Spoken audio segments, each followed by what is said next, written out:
palavra nesta manhã. Nós o abençoamos em nome de Jesus. Amém e amém. Fique à vontade. Aleluia. A paz do Senhor Jesus para vocês. Bom dia, né? Você está sentindo essa paz? Estou sentindo um negócio diferente aqui dentro. Você não está sentindo, não? Uma vontade de sorrir ao mesmo tempo. Uma graça. Eu estou sentindo isso aqui nesse lugar. Amém. Jesus tem uma palavra para você aqui nesta manhã. Amém? Vamos abrir a nossa Bíblia. Vamos meditar na palavra do Senhor. No livro de Êxodo. Aleluia.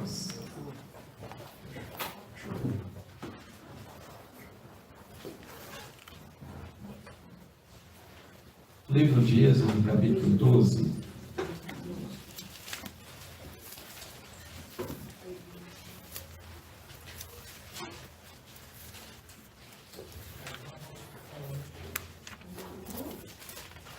Hoje é ceia, então nós vamos falar um pouquinho de um significado muito grande para nós e para muita gente da face da terra, muitas nações. Êxodo, capítulo 12, versículo 1 a seguir. Encontrou? Diz amém. Amém. Amém.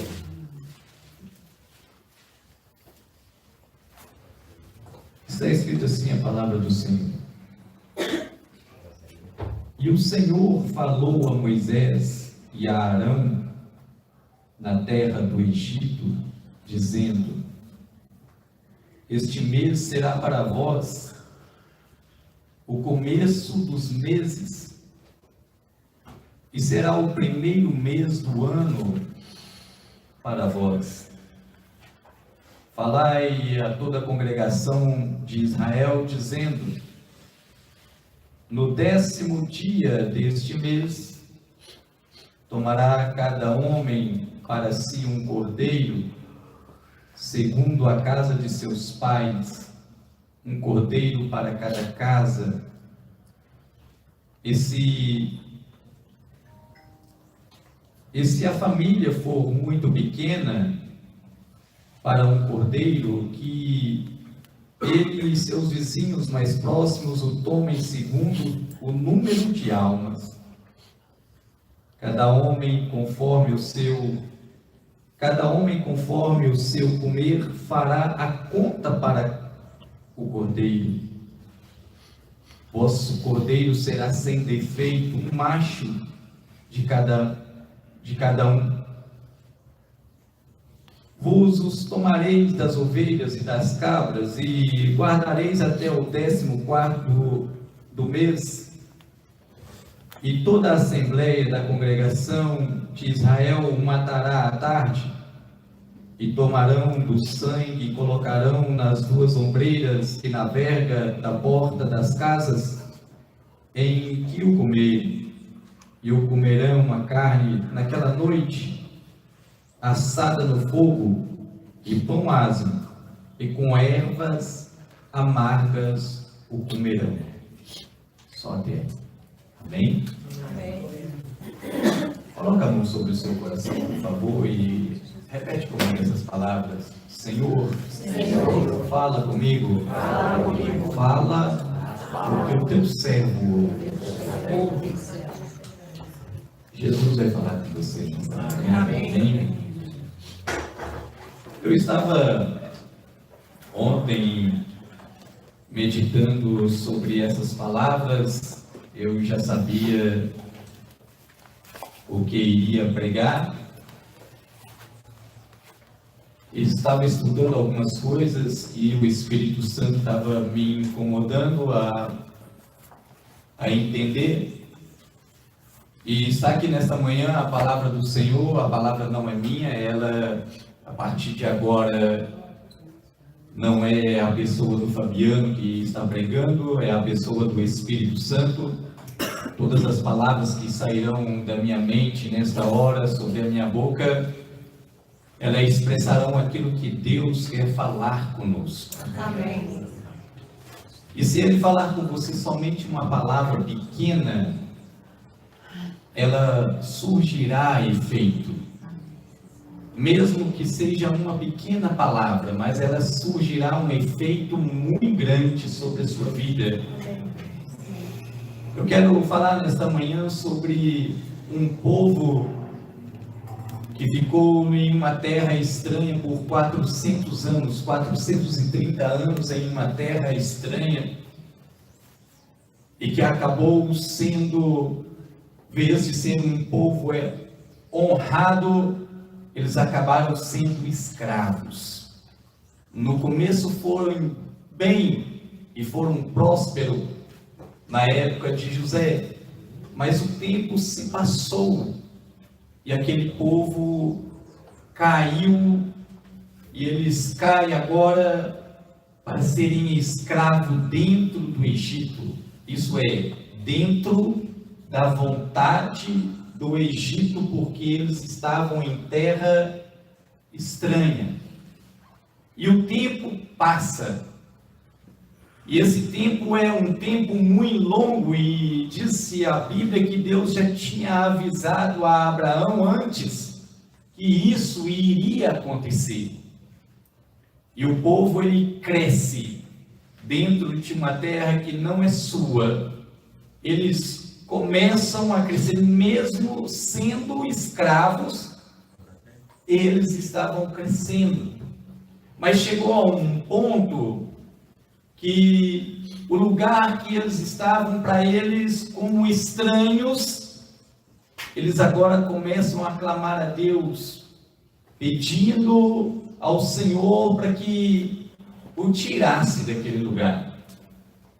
E a Bíblia disse que Deus levanta um homem, o nome Moisés, e o começo da história de Moisés, ela já é um começo perigosa, em uma época que os filhos que nascessem homem não sobreviviam, mas pela graça de Deus, Moisés foi encontrado em meio às águas, e ele é um menino que cresce e aprende a ciência do Egito, ao ponto de chegar a ser príncipe dentro do Egito.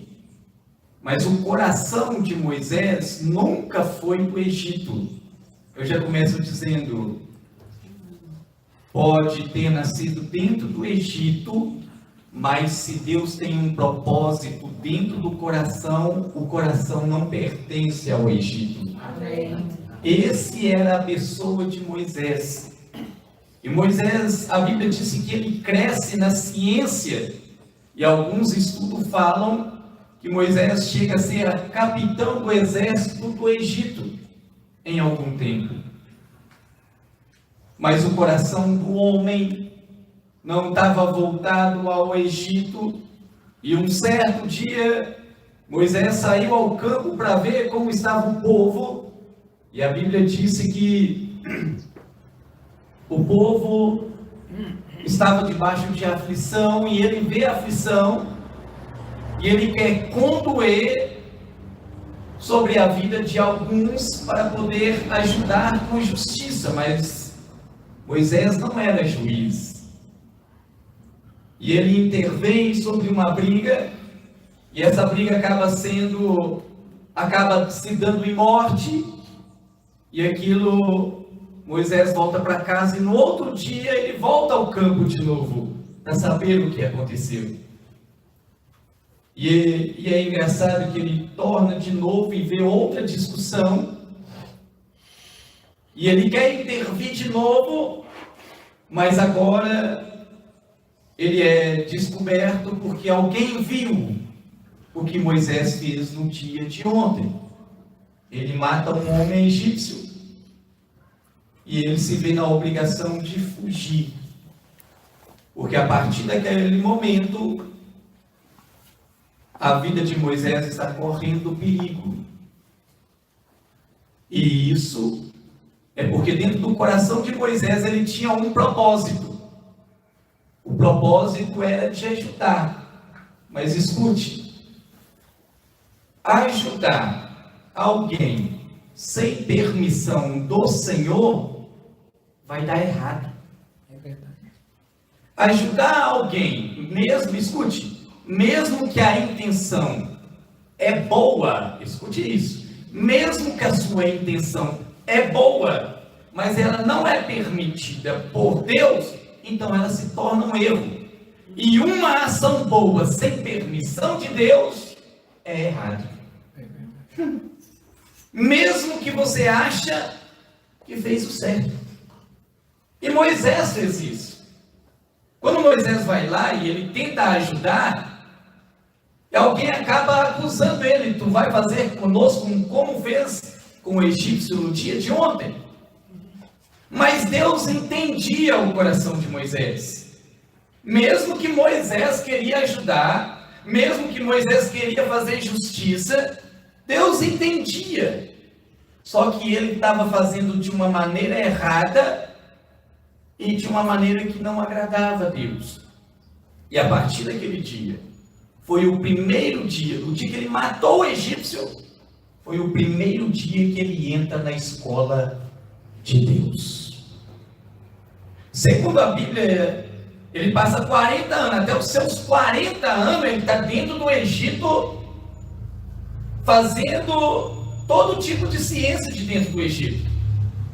E ele não tem uma solução, escute isso, ele não tem uma solução para tirar o povo de lá. E o coração dele está voltado a tirar o povo da escravidão.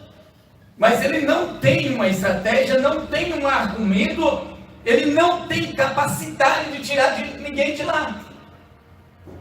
E como ele não tem com essa condição, ele tenta agir com as suas próprias mãos e dá errado. E é isso que acontece às vezes conosco. Que a gente tenta ajudar, coloca aquilo no coração e Deus está dizendo: ainda não é a hora, ainda não é dessa maneira, não é desse jeito que eu quero. E Deus, nesse momento que ele erra, Deus tira ele do Egito e ele vai para a Mídia e aprende com um homem por nome Jetro, que era sumo sacerdote no Egito, e ele passa mais 40 anos para aprender o que Deus queria. Deus é longâmino. Deus, ele é paciente. Deus não trabalha no meio das nossas ansiedades. Deus trabalha de uma forma, quando ele faz, é concreto. As nossas ansiedades atrapalham o propósito de Deus em nossas vidas. E Deus, ele ensina Moisés durante 40 anos. Moisés se casa, tem 2 filhos. E agora Deus disse para Moisés assim: Moisés, volte, vai buscar o meu povo. E Deus fala com ele, e ele volta.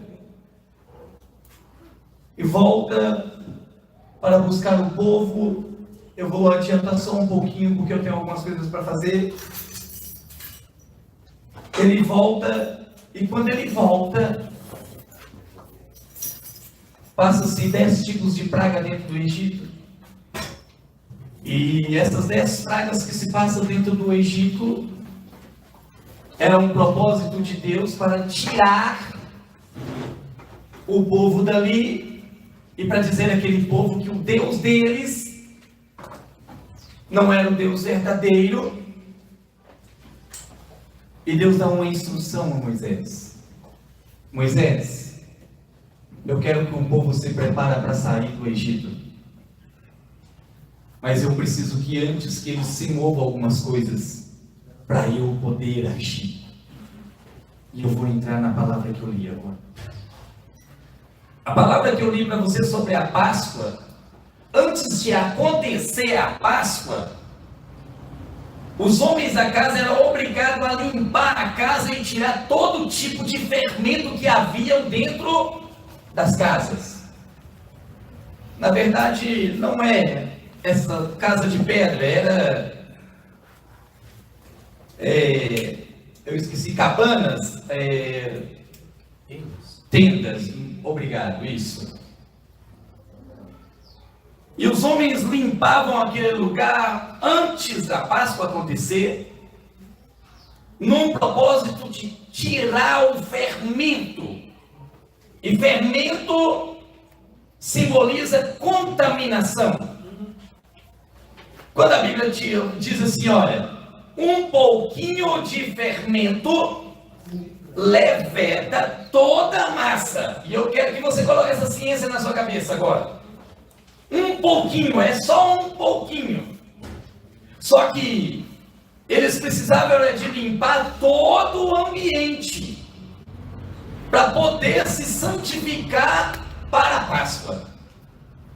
Então, antes de Deus fazer ou falar alguma coisa para nós, o ambiente tem que estar limpo.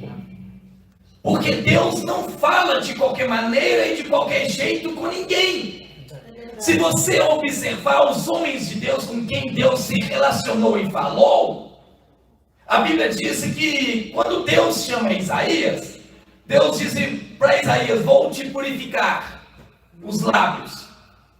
Quando Deus chama Jeremias, ele disse, eu não posso, eu sou uma criança. E Deus disse assim, não. As minhas palavras estarão na tua boca para que eu possa agir. Quando tu abrir a boca, será eu falando, não você. A Bíblia disse também sobre Ezequiel, fica de pé, que eu falarei contigo. Então isso está simbolizando que ele poderia estar prostrado. É o mesmo que eu estou tentando pregar para você, que Deus não fala com o homem de qualquer maneira. Deus antes prepara. Não sei se você lembra de Samuel. Antes de Deus falar com Samuel, ele o chama pelo nome. E ele chama 3 vezes, simbolizando todos os 3 cargos que ele teria, como profeta, como sacerdote, como juiz. Deus chama ele 3 vezes. Mas ele não entendia, mesmo que Deus chamou ele 3 vezes, ele não entendia. Tanto que ele foi até Eli para perguntar, tu está me chamando? E observa que Samuel ainda dormia do lado da menorá e do lado da Arca da Aliança. Obrigado.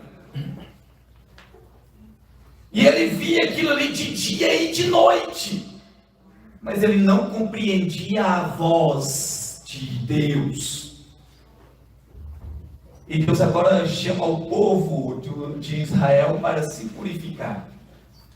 E essa purificação, depois da casa limpa, eram 7 dias de pães asmos. 7 dias de pães sem fermento. E depois dos 7 dias, ao findar da tarde, eles já preparavam um cordeiro para ser assado. E isso eu estou falando da festividade, porque quando eles saíram de lá, isso aconteceu no imediato. Que pela madrugada eles saem de dentro do Egito. E a Páscoa para eles é uma coisa tão grandiosa, para eles ainda, que eles se lembram de quando os seus eram escravos no Egito.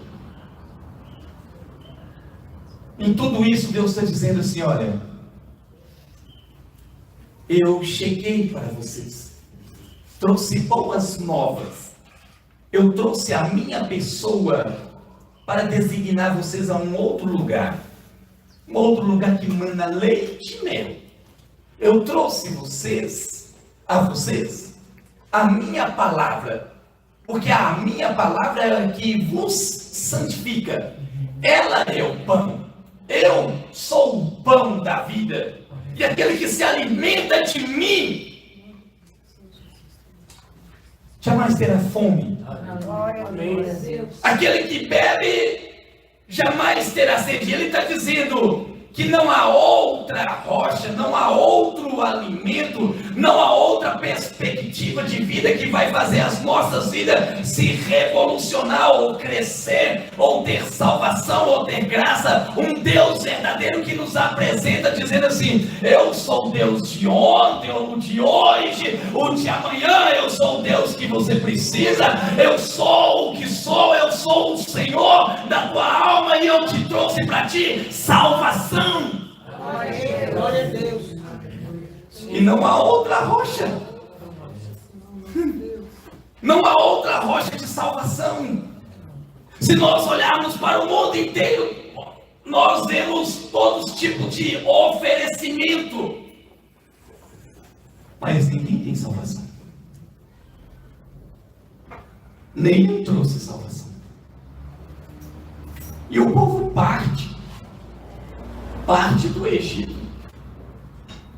E quando eles terminam de se alimentar na Páscoa, simbolizando o corpo de Cristo, que isso é para nós hoje, a Bíblia diz que o sangue daquele cordeiro era espargido com isopo nos umbrais da porta, para que o anjo, ao passar aquela noite, não encontraria os primogênitos das famílias. E talvez você não entenda o que eu vou falar aqui, mas eu espero que sim. Por que, pastor, dos primogênitos? Primeiro que Cristo, ele é unigênito e também o primogênito. E também é de uma linhagem do sentido que de santificação, é aquele que abre a madre. E por que isso, pastor?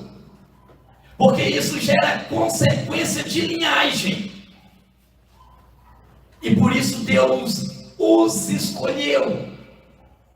Enquanto o povo do Egito estava perdendo o seu primogênito, o povo israelita estava tendo salvação dos seus primogênitos.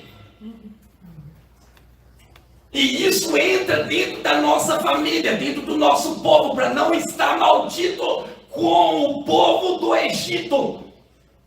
Nós temos um Deus que zela pela madre das mães, abrindo santificação para o primogênito da linhagem. E isso é em todas as famílias. E por causa dessa santidade, santificação, Deus trouxe para nós salvação. Eu estava lendo ontem nos livros de Deuteronômio, aonde eu vi um judeu com um pequeno livro e uma pequena bolsa de couro na testa, e a corda que estava em volta da sua cabeça, ela descia entre as mãos, os dois lados. E ele estava exatamente no Muro das Lamentações. Eu não entendo o judeu, nunca os estudei no sentido de ciência, mas ontem eu tive a curiosidade de entender o que significaria aquilo para eles. E até os dias de hoje, alguns ainda colocam um pequeno livro, um pergaminho, com 3 escritas de dentro do Pentateuco, e eles vão para o Muro de Lamentações, coloca naquela bolsa na testa, e vai para o Muro das Lamentações orar. Qual é o propósito dessa oração?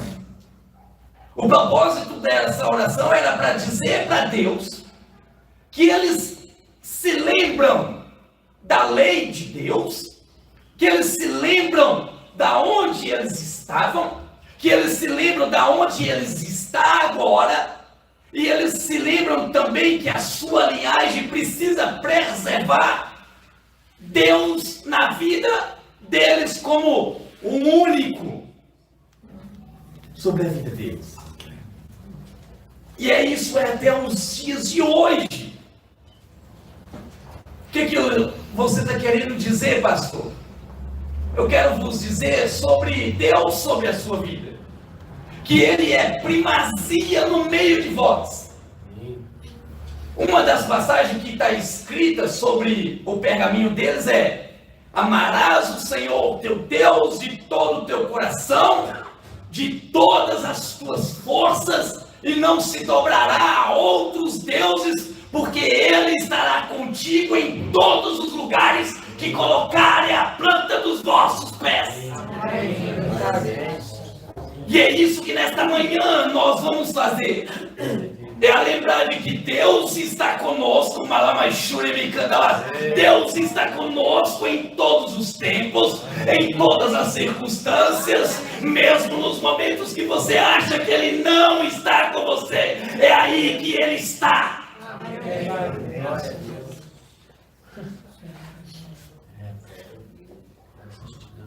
É que às vezes as nossas ansiedades, as nossas angústias, as nossas tristezas, parece que colocam uma barreira na nossa frente. Verdade.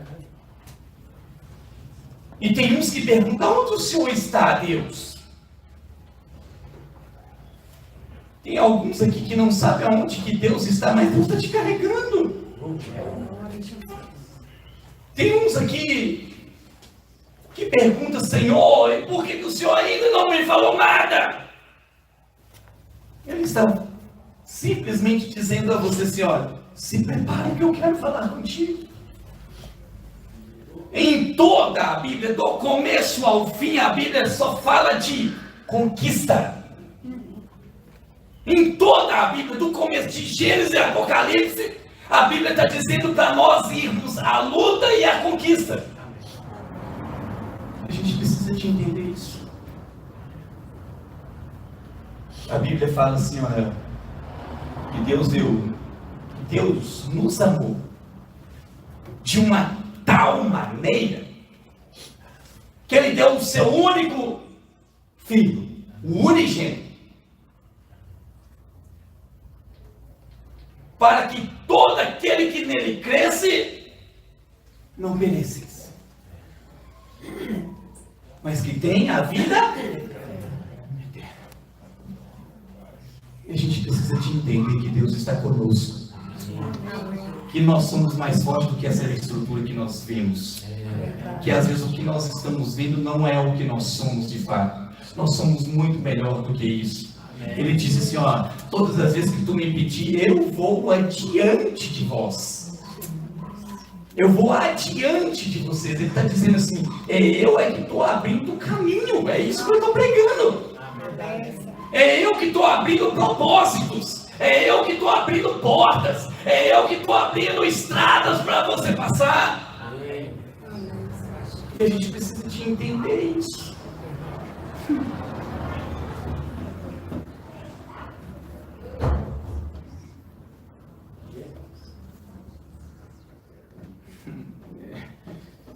Eu tenho algo para entregar a vocês e está difícil de entregar. Eu lutei com Deus a minha madrugada toda para dizer a vocês. E eu preciso de entregar. A minha pregação em si era terminando. Mas por 3 vezes o Senhor já me mostrou e eu estou tentando, mas eu preciso falar. Deus manda dizer essa casa no domingo de manhã que menos da metade de um tempo, para os que entendem,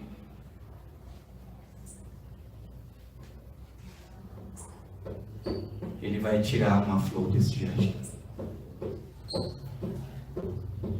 E eu não queria entregar isso. Ele vai tirar uma flor do jardim dessa casa. E as coisas já estão acontecendo já. Para alguns que saibam, pessoas vão vir de longe, 2 continentes, para estar dentro dessa casa. Elas não são daqui, mas elas vão visitar essa casa por causa dessa flor. Eu não queria falar, mas eu tive provas. Eu tive provas ontem, hoje, e eu disse para Deus assim: Senhor, me toma na hora que o Senhor quiser falar, porque eu não sei se eu vou dar conta de falar. Essa é a prova para alguns, que pessoas vão sair de longe, Deus vai movimentar aviões para trazer pessoas em última hora para este lugar. E eu estou dizendo para vocês que a metade é menos que a metade de um tempo. Não vai demorar. E por 2 propósitos que o Senhor faz isso. O primeiro, que a pessoa, ela já pediu ao Senhor: Senhor, eu quero ir, não quero ficar. Verdade. A pessoa disse: eu quero ir, Senhor, eu não quero ficar. E vou dizer: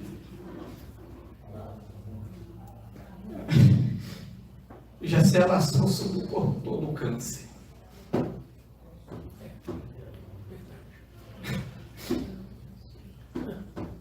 Eu não estou mentindo, tem gente aqui que já sabe. Aí, ó. Tem papéis sendo assinados. E a outra palavra que, o outro propósito é que, por que de 2 propósitos, pastor? O primeiro é que a pessoa pediu: Senhor, eu não quero ficar mais, eu quero ir. E o segundo é para dizer a vocês, dentro dessa casa, que Deus está com vocês, Deus cuida dessa casa. Deus tem cuidado de um por um dentro dessa casa. Mesmo aqueles que estão levando as coisas de qualquer maneira, mas Deus está cuidando. E eu tive respostas para isso. Eu não sei se vocês perceberam a música que a minha esposa cantou. Mas observa na letra dela que ela cantou. E eu estou dizendo isso para vocês, para que vocês tenham um coração tranquilo, cheio de paz, porque Deus não vai revogar, é a vontade dEle. Eu nunca vi, não sei quem que é. E isso foi ontem à noite, eu estava dentro de casa e eu disse ao Senhor: não vou falar. Só que está doendo. Então, eu vou deixar com vocês essa palavra nessa manhã. Eu não quero que vocês se sintam tristes por causa disso, não. Deus já avisou. E Deus está levando para Ele.